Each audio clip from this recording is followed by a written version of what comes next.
Hey there. Please like, share, and subscribe. She's made a quota for me, and if we don't hit 300, Hillary said she's going to wipe my server. I don't know what that means. Well, folks, a race to find a missing submarine, a TikTok coup in Russia, billionaire cage fights, yoga at the UN. We've got quite a news roundup for you today. You're watching the Ministry of Propaganda. Let's dive right in. Prigozhin, the leader of the Russian private military company Wagner, announced on Saturday evening that Wagner mercenaries had abandoned their attempted insurrection just hours before a potential assault on Moscow. It was the first coup attempt in Russia in 3 decades, in a deal brokered by Belarus leader Alexander Lukashenko. Prigozhin said his convoy of troops, weapons, and tanks would stop their journey towards Moscow and return to their bases after 24 hours of crisis in which the Kremlin scrambled to turn the capital into a fortress to fight off the rebels. Dmitry Peskov, President Vladimir Putin's spokesman, said that fighters from Prigozhin's militia would not be charged because of their deeds on the front. He added that some Wagner fighters who came to their senses and had not taken part in the uprising would sign contracts with the Russian Defense Ministry. Prigozhin has agreed to leave Russia for Belarus as part of the deal to end his armed uprising, with charges against him to be dropped, the Kremlin said. Well, history tells me that sending a bald Russian man into exile might not mean that it's the last we hear of him. Our hosts, Rich and Chris, will be talking about this in just a moment. And now we turn to the bottom of the North Atlantic Ocean, where this week international teams spent days desperately searching for a deep-diving submersible that went missing while exploring the wreck of the Titanic. Unfortunately, all 5 people on board, including some billionaires, were already dead and had probably died instantly when the submarine imploded last Sunday. The U.S. Navy knew this but couldn't tell anyone because the sensor they used was a super sneaky secret. It's a story that captured the world's attention but raised a lot of questions too, particularly because of the extensive search effort, which contrasted drastically with a much bigger tragedy that struck off the coast of Greece, where a fishing boat carrying hundreds of migrants capsized, resulting in over 300 Pakistani lives lost. 5 versus 300. Well, all lives are equal, but maybe some are more equal than others. Shifting our attention to Ukraine, things have been quite a roller coaster there. Firstly, a bridge connecting Ukraine to Crimea was reportedly struck by Kyiv, but reportedly some of the arms donated by other countries have turned out to be nothing more than scrap metal. Ouch!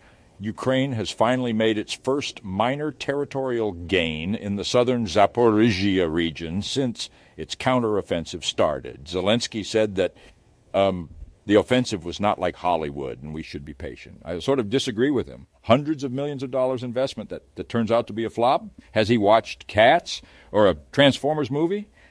That's one of the most Hollywood things to be. In China, our very own Secretary of State, Antony Blinken, made a groundbreaking visit. The first by a U.S. Secretary of State since 2018. He's on a mission to mend the strained relations between Beijing and Washington. Now, some of those congressional Republicans didn't seem too thrilled about it. They accused Blinken of jeopardizing national security and wanting to cozy up to China. They sure like that hardline approach. But Blinken, undeterred, stressed the importance of direct engagement and communication at the highest levels. He even tried to open up a military-to-military communications channel with China, but they gave him the cold shoulder. Oh, well, back to the drawing board. Blinken also made it clear that the U.S. doesn't support Taiwanese independence and upholds the one China policy. Well, thanks for that flashback to 1972, Blinken. Thanks for making me feel so relevant. Within China itself, we've got some big changes at Alibaba. Daniel Zhang, the chairman and CEO, is stepping down as the company undergoes a major reshuffle. It's all happening amidst Beijing's reform on the big tech companies. Talk about a turbulent time. In other news from the good old U.S. of A., we've got some interesting tidbits for you. According to new census data, the average age of Americans has hit an all-time high, reaching over 38. We're getting older, folks. But hey, age is just a number, right? Now brace yourselves for this one. Elon Musk, the billionaire extraordinaire, challenged Mark Zuckerberg to a cage match. That's right, a cage match. These tech moguls sure know how to keep us entertained. They're even discussing possible venues. Musk suggested the Octagon in Vegas. Well, maybe Zuckerberg could recommend his metaverse. It might finally give people a reason to visit the metaverse. Personally, in light of this week's events, I suggest a nice level playing field for the billionaires. Maybe the inside of a Titan submersible. Guess who's making waves in the U.S.? India's Prime Minister Narendra Modi. He's paying a state visit, and he even led a yoga session at the UN. As you can see, I have dressed for the occasion.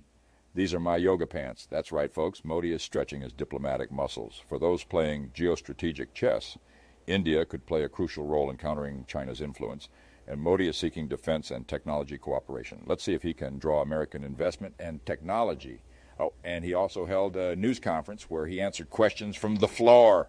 First for him, big whoop, Mr. Modi. Now, let's take a quick look at the squeaky clean and honest world of U.S. politics. Hunter Biden, President Biden's son, is ready to plead guilty to 2 misdemeanor tax charges. Looks like he might avoid prison time. And in an interesting twist, former President Donald Trump is facing trial for allegedly holding on to confidential documents and obstructing the government's efforts to retrieve them. In case that was too complicated for you, let me rephrase that. So the old president is going to court for hiding top-secret nuclear war plans next to his toilet, and the current president's son is going to plead guilty to owning a gun while being addicted to crack. Over in illegally occupied Palestine, tensions are on the rise. After a West Bank settlement was attacked, the settler government decided to build 1,000 new homes in response. That's how you de-escalate tensions. Steal more land. And last but certainly not least, our favorite British-American influencer, Andrew Tate, is facing human trafficking charges in Romania. This looks like such a beta male situation. Tough luck, little buddy. Well, that's all for this week's News Roundup, folks. So stay positive and stay informed, and remember to keep that smile on your face. This is Richard Nixon signing off, reminding you that every day is a great day for propaganda. News. Subscribe.